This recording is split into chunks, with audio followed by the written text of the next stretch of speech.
Welcome to Unravelling the Middle East, where scholars tear down the veils of our common misperceptions about this seemingly incomprehensible and at times impossible region, this cradle of civilization, from the slow march of ancient times to the dizzying pace of our modern times, from the blurs of the past to the smoke screens of the present.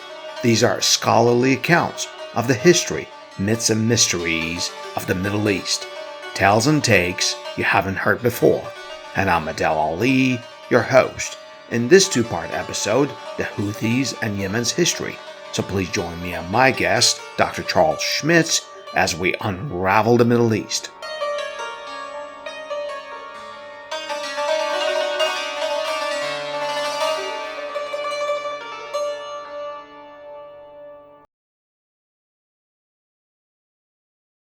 Dr. Schmitz, in the last segment, we started getting into our current moment in history and the Houthis and the conflict, geopolitics, and we drew comparisons and also similarities between Iran's Shiaism, which is different than the Shiaism that the Houthis purport to practice. Before we talk about that more, I'm interested in this reference that you always hear in the news. You hear news anchors referring to the Houthis as a non-state actor, and you also call them a movement. I've heard that too.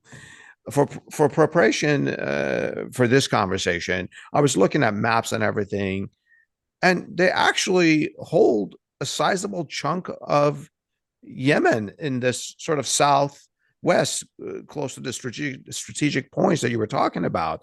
I don't know, is it port of Mocha and other places close to the Red Sea? So they are in a way a government, aren't they? Oh, very much so. Just for clarification, if you look at the map of Yemen, they're in the northwest. Oh, northwest. Okay. Their port is Hodeidah, not Mocha, because in Mocha there's enemies of the Houthi. Oh, I see. My bad. Okay, thank you for correcting that. But yes, so that's a key point. Okay, so back to in our previous segment, we talked about the government of Ali Abdullah Saleh attacking the Houthi, and following the killing of Hussein al-Houthi. Hussein's father took up the movement, and there was another iteration of war, and there were 6 Houthi wars between 2004 and 2010, in which, in essence, the government in essence created an insurgency. In other words, they gave the Houthi lots of experience in fighting. And the Houthi learned how to do it, and they learned how to do it very well. So it transforms from a cultural movement to a political movement. Now it's a military insurgency. And the key there is that the Houthi, they come from the far north. They know the north socially very well, and they were very astute at using tribes and using divisions upon tribes and within tribes in order to prosecute their war to their defense. And they hold off. And in the 6th war, I think in the 5th as well, the Saudis were involved. They were bombing, and they had ground troops involved as well. And the Houthi won, basically, in the sense that they held off all of these regular military forces. And then shortly afterwards, the Arab Spring broke out, and Ali Abdullah Saleh was removed from power in 2012. And Ali Abdullah Saleh is sort of Machiavelli on steroids. He knows how to stay in power, or at least he did. He played his cards well for a long time. And so, he was thrown out of power in 2012 in an agreement, and he didn't like that. So he secretly allied with the Houthi, and he told allied with them. Yes. He was fighting wars with them. I don't know, 6 wars, and he had their founder killed. Now he allied with them. Interesting. And now he's using military that's allied with him and tribes that are allied with him to say, support the Houthi. And what? yes, because the Houthi are challenging. The Houthi are challenging in a way. They're challenging the government, the transitional government. And Ali Abdullah Saleh very much would like to challenge that government as well, because he'd like to get back into power. And he saw the Houthi as a means to get back into power. And so the Houthi benefited tremendously from that. And the Houthi came down, and in 2014, they surrounded Sana'a, the capital city, and they came into the capital city. And at that point, they installed a government that everybody was in favor of. It was a technocratic government. The Houthi always say they're fighting corruption. And they didn't put their own people into power. They helped install this technocratic government, which was actually an agreement signed with the UN at the time. Oh. And but then they sent out what they called supervisors, and the supervisors went into all the offices of the government and whatnot to oversee and root out corruption and whatnot. But actually, they're taking over the government. And so what I'm saying here is, in essence, the Houthi inherited both much of the Yemeni military and the Yemeni state. So in effect, yes, they are the Yemeni state. And you indicated on the map there, they got this chunk. It's a sizable chunk. It's in the northwest, but whereas I don't know what it is.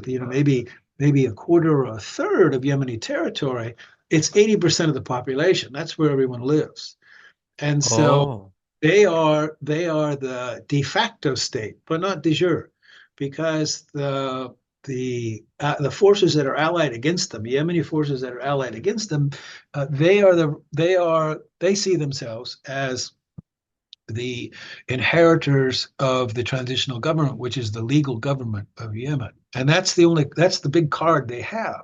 So the Houthis do not have international recognition. The only state that recognizes them is Iran. Nobody else recognizes them. And they recognize the IRG, the internationally recognized government, it's technically in Aden, but it's usually in Riyadh. That's where most of the ministers are. And the transitional government that is recognized as the legal government of Yemen was the one that was backed by Saudi Arabia in the war that happened. Just as an aside, it both frightens me and also impresses me that the Houthis were not defeated with all the technological superiority of Saudi military. Is Houthi defenses all coming from Iran? It's got to be more than that. Oh yeah, no. The Houthi without the Iran Houthi are still there. Okay. Really? Okay. Oh, absolutely. The Houthi are not an Iranian creation at all. The Houthi are a gift to Iran, put it that way, because the Houthi did all the work. And the Houthi these are sophisticated people. Sometimes they're painted as a ragtag army. They were ragtag army at arms. They were very sophisticated. They're very sharp. And they use the terrain. I mean, in that sense, Yemen is like Afghanistan, the graveyard of empires. So the Egyptians went in and were defeated, right? The Egyptians thought they would run over the Yemen. And no, the Egyptians had to pull out. They were defeated. That's considered Nasser's Vietnam. And yes. And is Yemen mountainous? Is that the case? Oh, yeah. Okay. Yeah. The highest peak outside of Sana'a is 13,000 feet.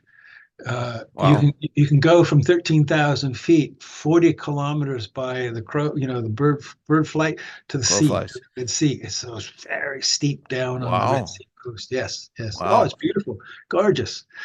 And the Houthi used those mountains very well. The Saudis, let's be clear, the Saudis, how did the Saudis participate in the war? It was mostly their air campaign. That's how they participated. And then backing Yemeni forces in the Eastern Desert. So they were training and equipping and paying for Yemeni forces in the Eastern Desert. Those were Muslim Brotherhood. And their attack was, and they thought for some reason that the Air Force would, the Houthi would, I don't know what, they would crumble or whatever, but no, the Houthi used the terrain and used their resources very well and survived it. That's why, in these current attacks by the United States, everybody's kind of going, well, they held off the Saudis, which, by the way, the U.S. was giving intelligence and guidance for targeting. To the Saudis. To the Saudis, yes. Yes. So if the Saudis, you chuckle at that question, and it makes me chuckle. Because I think I know where you're going. If the Saudis couldn't, with all the intelligence given to them by the US, can we do it? Correct. So, which naturally goes to this question that it's been sort of building in my mind is what's in it for the Houthis to attack Mhm. merchant ships? It's one thing to be supporting the people of Palestine, Gaza. It's another thing to take up arms. Here's a fledgling, let's call it government that is trying to survive. This is a bold action. Aren't they afraid that, let's say, I don't know, England, the US, France, a bunch of other countries are actually going to take even more serious military action against them? They would like that. So They would like that. yes. What? Oh, they were I don't ecstatic. follow. What do you mean? They were ecstatic when the Americans decided to bomb. So, so What's the internal politics for that? I don't get it. yeah, yeah. So the Houthi very much were born of an insurgency. They were born of warfare and fighting. And then when the Saudis attacked, they fought for 8 years. And so the Houthi are very good at war. They're very good at confronting an enemy. And the war had been winding down. And in fact, the special envoy of the UN to Yemen had announced that there was an agreement to a political settlement of Yemen. That there was a road path that everybody had agreed upon to get back to a normal political process. That sounds good. Yeah, it sounds very good.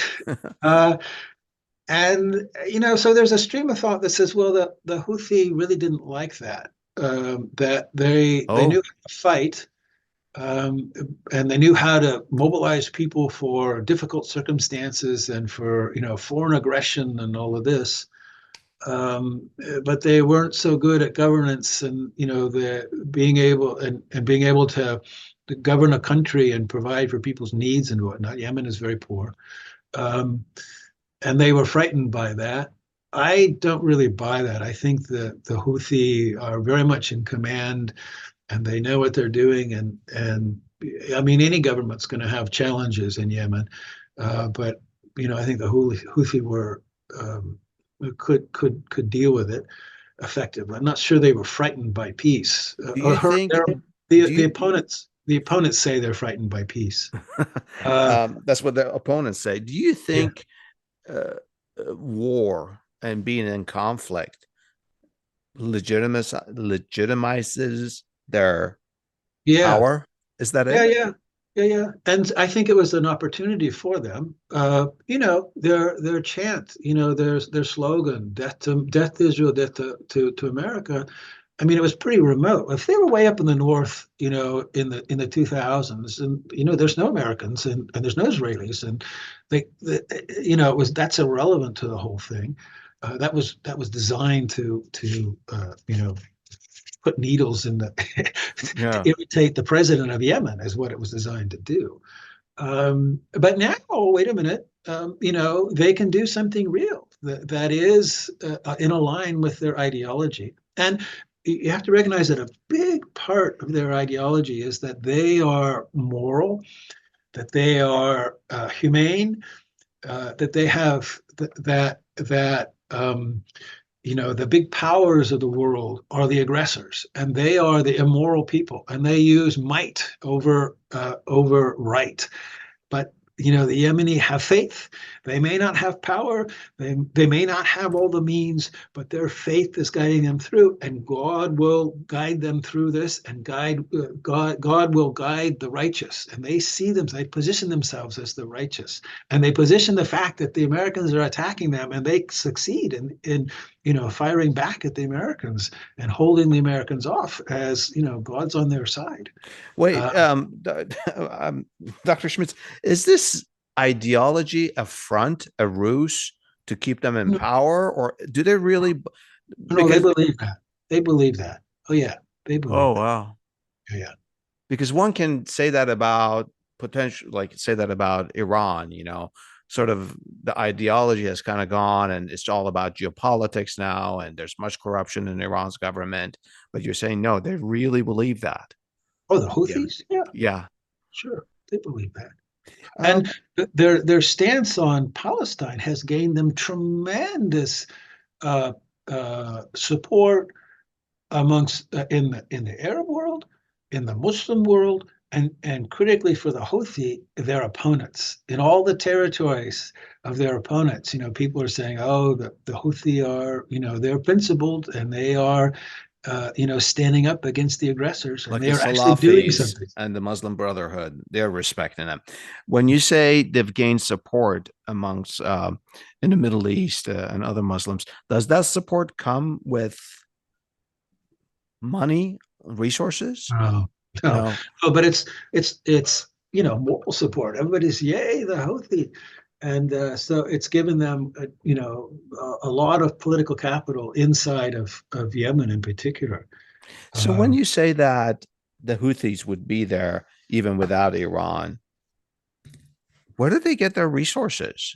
oh, so the if we're talking about weapons, Yemen's those awash in weapons. It's got Awash in weapons. Oh yeah, it's got the highest per capita gun ownership.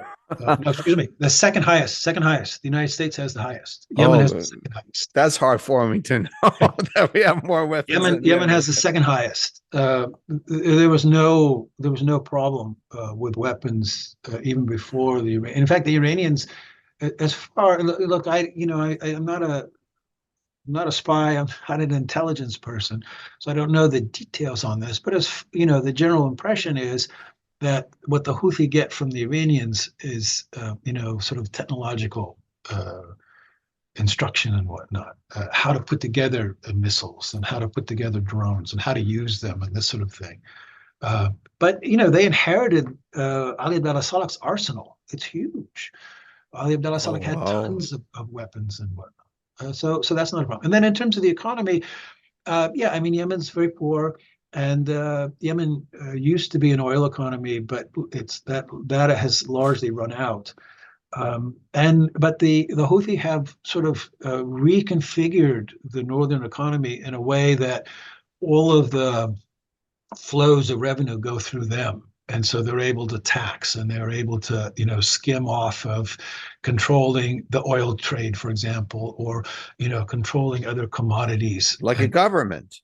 yes, oh yeah, very much so. um, Very much so. They are channeling resources, and so they've been able to get through. And they've handled the economy far better than their opponents, and that's not lost on people that live in Yemen. which gives them credibility, perhaps, in Mhm. the eyes of everyday person. Yeah. Well, we say yes and no. I mean, this is a difficult thing to say because on certain accounts, the economy is one of them. Just in terms of the capability of the state, the Houthi state is quite capable of sort of managing society. Whereas there is no state in the rest of Yemen. The opponents are all divided amongst themselves. They're sort of warlords.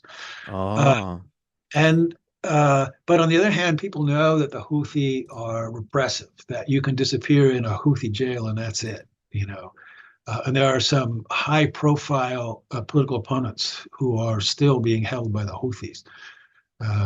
And so, people recognize that the Houthi are repressive, that they're going to force you to, they're going to tax you, they're going to force you to give over, for their political efforts or for their war or something like that.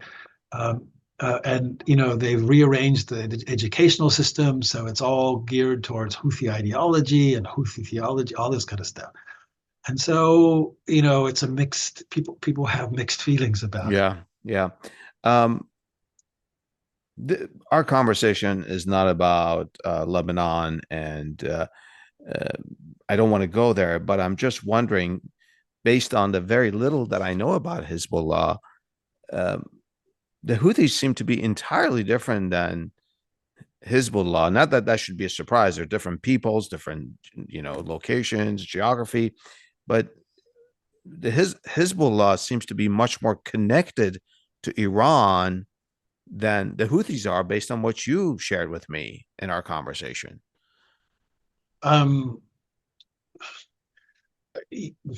Maybe I would say the big difference between Hezbollah and the Houthi are that Hezbollah doesn't run the government. I mean, they have kind of a state within the state, but they, they participate in a wider Lebanese government. The Houthi claim to be the government. They claim that they are the government, and that everybody else is a foreign mercenary. That all the rest of yeah. I see. If you wanted our audience to remember just one point about modern Yemen after everything we've talked about, what would it be? Oh,